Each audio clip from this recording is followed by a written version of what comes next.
Yeah, there was some interesting kills and brutality in this film. They definitely didn't pull any punches.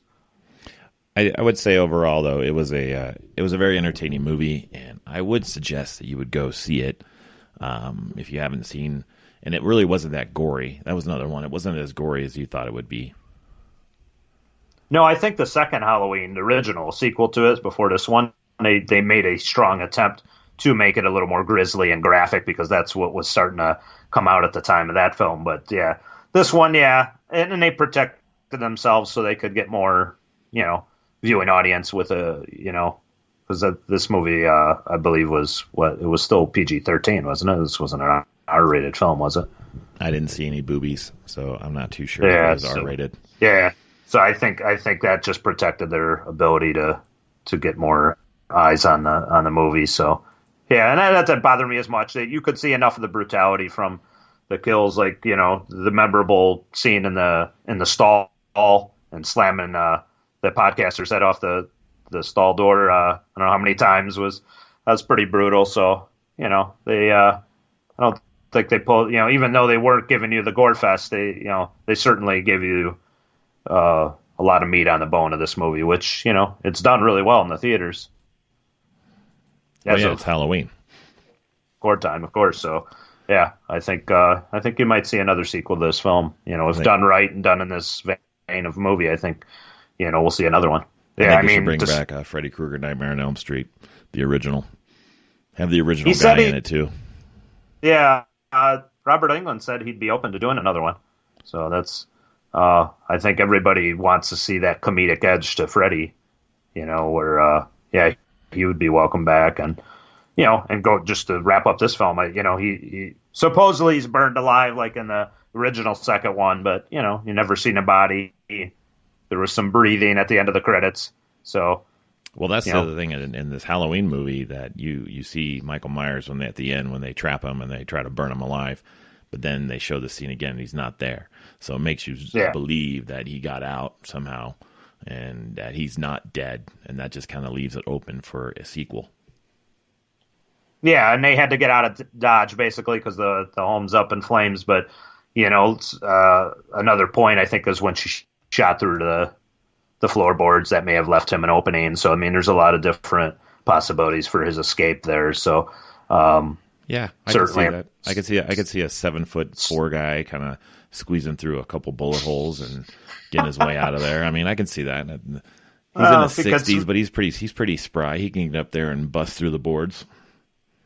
Well, if he could peg somebody to a wall with a butcher knife, I mean, imagine he could probably be strong enough to punch through the bottom of a floorboard and get his slow moving behind, I guess, out through there and out of the fire before we all know it. Yeah, he's got the shoes on and everything. He's like a basketball player. Just jumps right through the holes.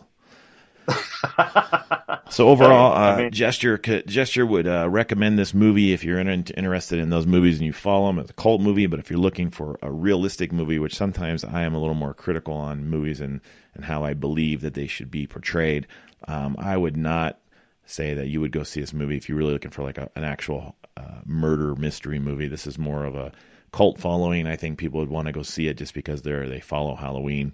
But MC is going to give his review differently. It looks like he really liked it.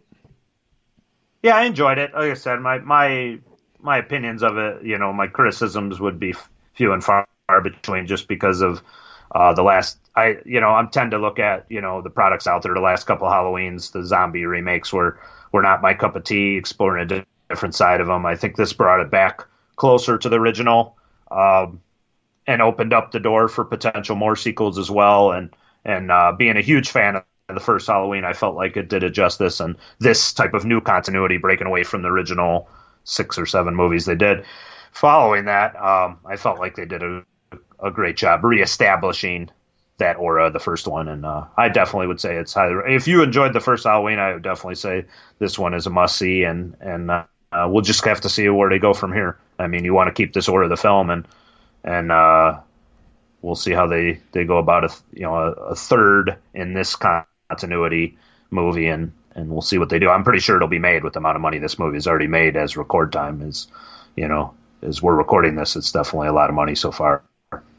Well, considering the first Halloween came out when I was like about 8 years old, I don't know if I really enjoyed it when I was an 8-year-old, but I do remember watching it, and I don't know if it's one of those movies that I would like buy and put in my little collection of DVDs, but people are out there that follow those type of movies. I think that would probably be a big deal for them that this movie was made a little bit more like the original versus like the Rob Zombie one, which I heard, I never seen it, which I heard was like real gory.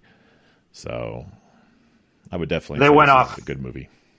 Yeah, they went off on tangents of explaining more of the man, and they went into some weird places, and it really kind of got away from that altogether. I think by the second zombie film, it was completely unrecognizable Halloween. So I think if you're a fan of that cult following and from that original and the '78 one, then you're going to enjoy this film for sure. Despite whatever criticisms and valid or otherwise, I felt like it delivered as far as an entertaining film, and a fan of Michael Myers, you're going to enjoy this film for sure. So in 1978, this movie was released 50 years ago. Is that about right? This is 40 years. 40 years ago. 40 years ago. Damn. It's like H2O times 2, I guess. Yep. They did the H2O 20-year one with Jamie Lee Curtis, and then this is definitely a lot better one. So I think they finally was able to reach a movie where it kind of captured the original more than any of the other sequels. The other sequels started to go down a path of a cult and trying to explain that older guys at the sanitarium preserved him, kept him alive, or dare I say, let him loose. And then he had the stamp of the thorn, I think, as well. So if you followed any of the original continuity of the movies going through it, it definitely got to be very the story heavy and trying to explain all that. And I think they just kind of tried to strip a lot of that away. They did some nods to those films, but they tried to strip that away to almost to the bone of the first movies, where it's basically Michael Myers and this babysitter that just became his target because she was on his property, which instead of the brother sister, we failed to kind of mention the brother sister element was completely erased that they established in the previous Halloween 2. So it basically made like it was these two adversaries meeting up 40 years later. I take it back. They did show boobies. They showed that flashback of him killing his sister. That's true. Yeah. We got to see her nipples. Excitement. And being a comedian that you are, Jester, I know hopefully we don't get too much flack for this, but if I'm not mistaken, this from this film that was shown, not one African American character was killed in this film, which in a lot of the movies they get a bad rap of they're the first to die, and a lot of I think that was made fun of in Scream, many films. This, the sheriff was still alive. The little boy escaped, so I think they made a conscious effort to make sure that they preserved like that cliche they took away from that. So that's pretty stupid that they would actually focus on that if they did, because it is 2018. At this point, everybody is a human being, and everybody deserves to die just like the rest of them. So I don't think that we should equal opportunity murder. Yeah, because I'm sure everybody could figure out that why did all the girls have to die, and especially the hot ones?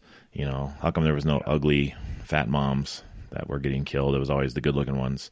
And so I will say this though: the fat kid died. So for the fat kids that are out there and stuff, it's almost always they kill the fat kid because he's quote unquote not attractive. So he meant his demise being killed. He did look weird though. He had a big forehead and he just was not. I don't know why they made the teenage boys look so freaky. I don't know if that's how teenage boys look now, but these kids all looked weird.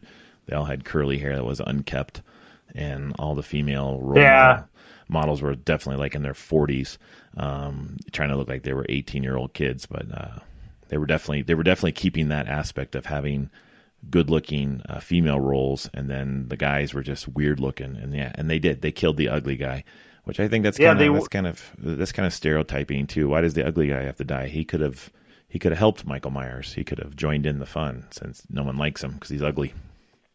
Well, yeah, the goofy nerdy husband died. You've seen that coming a million miles away too. So they made a conscious effort to make sure any guy that might have been even remotely annoying you, he was going to meet his demise. So the fat kid dies. The awkward husband dies. The boyfriend who was cheating on her though didn't die. He actually was.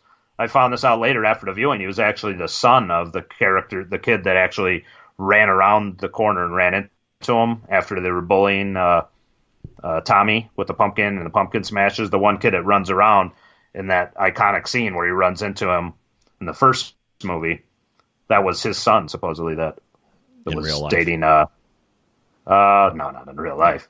That was it was the character's son. In name, it was the same last name. It was supposed to be the son of the kid who was bullying the other kid. So I guess you could say, oh, hey, his dad was a jerk and a prick, so his son's a prick too. So, but he didn't die. Look at you with a little movie trivia. I know. I got it all on. Did my homework on this one. So at this point, we got it that MC would suggest that you go see the movie. He really liked the whole aspect of the movie and how they brought back the old stuff into it. And I agree with that. I think that's what we said. But again, yes. If you're looking for a cheesy horror movie, I agree that this is probably a good one for you to go see. Not as gory, but definitely focuses on the history of Halloween and how it was created. And it was definitely the original director. And so it was definitely a thumbs up. I'll tell you another movie just real quick that I went and saw last night that I wouldn't suggest you ever go see, and it's been out for a while. It was a movie called Night School with Kevin Hart. And I think my kids can actually make a movie better than that. And I think at this point, we're done with the whole Kevin Hart movies unless he's with The Rock. I think that's pretty much it. If he's not with The Rock, it's not worth seeing. Don't even buy it on DVD. Don't even buy it on pay-per-view. It is worth waiting for it to come out on Netflix, which will be probably in 3 years. So well, that's good to know. Yeah, just don't go ever see that movie. It was so terrible and not even funny. And the characters are in it were just forced. And the movie itself about him, I think the focus on the movie, honestly, and I think they were trying to focus on is learning disabilities, because he finds out he has a learning disability after he's like 40 years old. And he goes back to get his GED. But I think they were focused on like the challenges for people with learning disabilities, which is like the message. But the whole movie itself for an hour and whatever, 30 minutes, 40 minutes was I wanted to take popcorn and rub salt in my eyes and shove popcorn through my ears to stop me from watching this movie. Terrible. So anyways, so the other thing that we don't know about definitely stay away from that film. Yep, I wouldn't see that movie either. There's movies out there that are coming out, though. I'm sure there's better than that. And Kevin Hart just probably ran his time in the movie world. He probably should just stick to stand-up comedy. So that's our time this week on Me Podcast You Listen. It's one of our first podcasts. So if you tune in once a week, next week we're going to discuss one of our favorites, especially MC's favorite, because he's a big follower of WWE wrestling. People don't know that about you. You used to be an independent wrestler and do that on the side. And so you've got a lot of takes. You do a lot of following that as well, and you do a lot of blogs. So next week we'll discuss that, and we'll discuss that the WWE announcement that Roman Reigns announced that he had cancer. So we'll see what MC's take on that will be. So tune in next week to check us out on Me Podcast You Listen. This is Jester. This is MC. Yeah, so we got a big show next week, so we hope you'll join us as we segue into our WWE, talking about Roman Reigns' leukemia, this show Evolution, all women's pay-per-view, the Crown Jewel, and even the Shield possibly breaking. So yeah, exciting stuff there, Jester, and I want to thank you all for listening, and we'll see you next week. We'll talk all things WWE.